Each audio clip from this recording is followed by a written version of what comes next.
আধান সংরক্ষিত থাকে, চার্জ ইজ কনজার্ভড। আমরা যথারীতি এই তথ্যটির বিষয়ে উল্লেখ করেছি যে ঘর্ষণের দ্বারা বস্তুকে আহিত করা হলে এক বস্তু থেকে অন্যটিতে ইলেকট্রন স্থানান্তরিত হয়। কোনো নতুন আধানের সৃষ্টি কিংবা বিনাশ হয় না।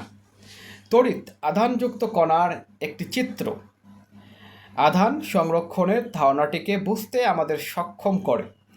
দুটি বস্তুকে পরস্পর ঘর্ষণ করলে একটি বস্তু আধান লাভ করে এবং অন্যটি আধান হারায়।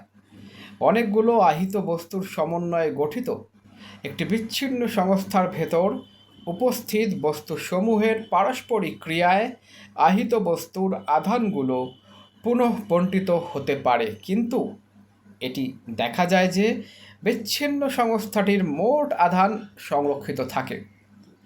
আধানের সংরক্ষণটি পরীক্ষামূলকভাবে প্রতিষ্ঠিত। যদিও কোনো একটি প্রক্রিয়ায় একটি বিচ্ছিন্ন সংস্থার আধানবাহী কণাসমূহের সৃষ্টি বা বিনাশ করা যেতে পারে, কিন্তু সংস্থাটির মোট আধানের সৃষ্টি কিংবা বিনাশ করা সম্ভব নয়। কখনো কখনো প্রকৃতি আহিত কণা সৃষ্টি করে। একটি নিউট্রন একটি প্রোটন এবং একটি ইলেকট্রনে রূপান্তরিত হতে পারে।